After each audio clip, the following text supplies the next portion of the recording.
देखिए अभी के हालात जो है वो हर तरफ से यही इंडिकेट कर रहे हैं कि ग्रीनलैंड ट्रंप की जिद है और ट्रंप वाकई में बहुत जिद्दी है।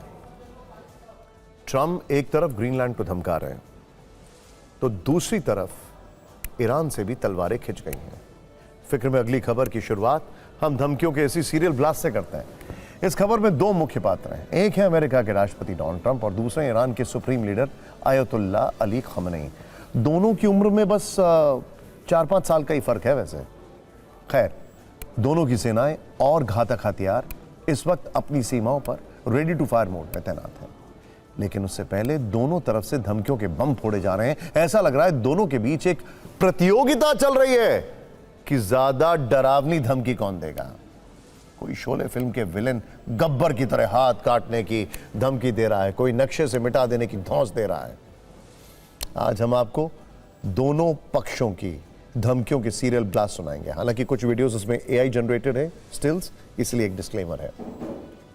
खैर, इसके बाद आप भी समझ जाएंगे कि ईरान पर हमले को लेकर अमेरिका कितना गंभीर है और अमेरिका से निपटने के लिए ईरान की जमीनी तैयारी क्या है। धमकियों का सबसे बड़ा धमाका क्या है डोनाल्ड ट्रंप ने, बट ऑफ कोर्स और कौन करेगा। पूरी दुनिया को धमकाने वाले एक ही तो हमें प्रेसिडेंट हैं इस वक्त। उन्होंने एक न्यूज एजेंसी को दिए इंटरव्यू में ईरान को डायरेक्ट धमकी दी है। क्या कहा है उन्होंने? अगर ईरान ने उनकी हत्या करवाई तो अमेरिका दुनिया से उसके वजूद को मिटा देगा। मेरे बहुत सख्त निर्देश ने, अगर कुछ हुआ तो ईरान का नक्शा मिटा दिया जाएगा।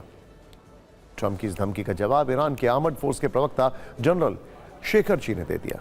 उन्होंने कहा कि ट्रंप जानते हैं कि अगर हमारे नेता की तरफ यानी खमेनी की तरफ आक्रामकता का कोई भी हाथ बढ़ा तो हम न सिर्फ उस हाथ को काटेंगे बल्कि उनकी दुनिया में आग भी लगा देंगे।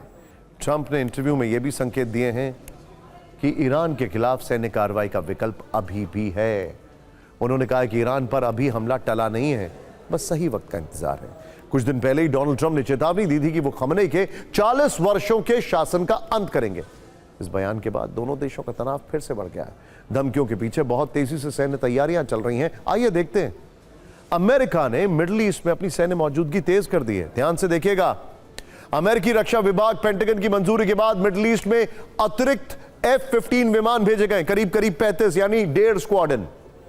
अमेरिकी वायुसेना के कई एरियल रिफ्यूलिंग टैंकर यूरोप और मिडिल ईस्ट की तरफ रवाना कर दिए गए, ठीक जब पहले हमला हुआ था उसी तरह, ताकि जरूरत पड़ने पर उसके फाइटर जेट लंबी दूरी तक लगातार ऑपरेशन कर सकें, क्योंकि वो नहीं चाहते हैं मिडिल ईस्ट के किसी भी देश का एज अ बेस इस्तेमाल करें, वरना ईरान उस पर हमला करेगा। इसके अलावा अमेरिका अतिरिक्त एयर डिफेंस सिस्टम भी मिडिल ईस्ट में भेज रहा है, जिसका साफ मतलब है कि वॉशिंगटन किसी भी संभावित हमले या जवाबी कार्रवाई के लिए पूरी तरह तैयार रहना चाहता है। इसके अलावा एक हफ्ते पहले सैन डिएगो से अमेरिकी एयरक्राफ्ट कैरियर यूएसएस रूजवेल्ट रवाना हो चुका है और इस वक्त प्रशांत महासागर में मौजूद है। यहां से वो मलक्का स्ट्रेट होते हुए हिंद महासागर, फिर बाब अल मंदेब स्ट्रेट के रास्ते लाल सागर की तरफ रहेगा। अनुमान है कि करीब 15 दिन बाद इसकी तैनाती सीधे उस इलाके में होगी जहां से ईरान पर दबाव कई गुना बढ़ाया जा सकता है। याद रखिए किस तरीके से अमेरिकन नेवी के मूव्स चले गए थे वेनेजुएला पर, याद है आपको? अपनी जंगी तैयारियों को पुख्ता करते हुए साउथ चाइना सी में मौजूद अमेरिकी aircraft carrier USS Abraham Lincoln भी एक हफ्ते पहले अरब सागर के लिए रवाना हो चुका है। इसके अलावा पहले से ईरान के पास समंदर में अमेरिका के डिस्ट्रॉयर भी मौजूद है, यानी आने वाले 2 से 3 हफ्तों के भीतर ईरान के आसपास अमेरिका के 2 एयरक्राफ्ट कैरियर, 60 डिस्ट्रॉयर और 2 पनडुब्बियां तैनात होंगी। यानी it's a free fall South China Sea में चाइना के लिए, क्योंकि वहां से कुछ चीजें रवाना हो चुकी हैं। खैर, जिनसे निपटने के लिए ईरान तैयारियों में इस वक्त लगा है, इन सब से निपटने के लिए इस वक्त ईरान को चीन का पूरा समर्थन मिल रहा है। खबर है कि पिछले 56 घंटे में चीन के 16 सैन्य कार्गो विमान ईरान में लैंड हुए। इसे अब तक का सबसे बड़ा, सबसे तेज मिलिट्री लॉजिस्टिकल ट्रांसफर माना जा रहा है। इससे पहले 2 हफ्ते पहले रशिया के 4 विमान भी आ चुके हैं, बल्कि 3 हफ्ते पहले। इस मदद के जरिए चीन ने भी साफ संदेश दे दिया है कि इस टकराव में वो पूरी तरह ईरान के साथ खड़ा हुआ है।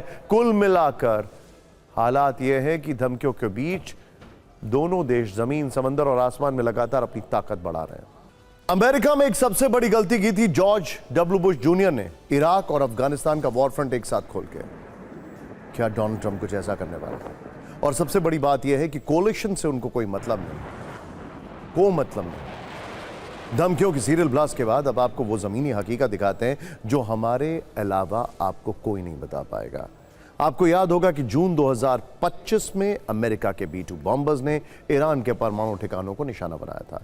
B-2 बॉम्बर्स ने ईरान के 3 परमाणु ठिकानों को टारगेट किया था। ये बॉम्बर लंबी दूरी तक उड़ान भरकर ईरान पहुंचे थे। हमने आपको एक एक डेवलपमेंट के बारे में बताया था। खबर अब यह है कि अमेरिकी सेना उसी पैटर्न पर फिर से ईरान को दहलाने का प्लान बना रही है। इसका सबसे बड़ा संकेत यह है कि KC-135 स्ट्रैटो टैंकर का मूवमेंट।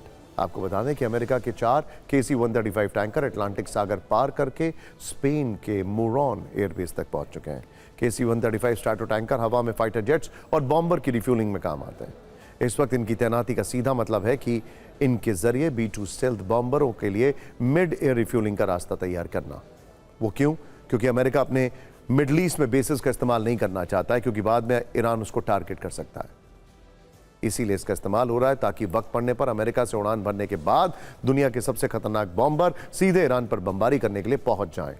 खुफिया रिपोर्ट है कि जमीन, हवा और समंदर से ईरान पर घेरा कसा जा चुका है। हमले से पहले फाइनल रिहर्सल की जा रही है और ईरान के वजूद को मिटाने के लिए स्पेन के मोरॉन एयरबेस पर अमेरिका ने एक एयर ब्रिज बनाया है। एक ऐसा एयरबेस जिसके जरिए अमेरिका के B-2 बॉम्बर्स बिना कहीं लैंड किए सीधे ईरान पर अटैक कर सकते हैं और बिना किसी आहट के चुपचाप लौट सकते हैं। यानी ईरान पर हमले के लिए तैयारी को मिडनाइट हैमर वाली तरह तैयार किया जा रहा है, लेकिन हमले की तीव्रता को बढ़ाने के लिए कई मोर्चों पर काम किया जा रहा है। इंटरेस्टिंग बात यह है कि ईरान पर हमला क्यों जरूरी है? क्योंकि ट्रंप ने कहा था इसी जनता को जो विरोध कर रही है, help is on the way. Help कहां है? शायद हेल्प का मतलब है हमला। ईरान के बाहर के हालात आपने देख लिए, अब जरा उसके अंदरूनी हालात देखते हैं। 20 दिन से ज्यादा का वक्त हो चुका है और ईरान में इस्लामिक शासन के खिलाफ प्रदर्शन जारी है। कई प्रदर्शनकारी मारे जा चुके हैं, घायलों की तो गिनती ही नहीं। खमनेई भले ही अमेरिका से जंग की तैयारी में जुटे हों, लेकिन सच्चाई यह है कि अभी तक वो अपने देश में जल रही आग को नहीं बुझा पाए। इस वक्त ईरान के 100 से ज्यादा शहरों में प्रदर्शन चल रहे हैं और चश्मदीदों का दावा है कि प्रदर्शनकारियों को कुचलने के लिए न सिर्फ गोलियां चलाई जा रही हैं, बल्कि लाठियां, लोहे की रॉड और कुल्हाड़ी जैसे हथियारों से भी उन पर हमला किया जा रहा है। खासतौर पर उन लोगों को जान से मारा जा रहा है जो इन प्रदर्शनों में पुलिस की बर्बरता के वीडियो बना रहे हैं।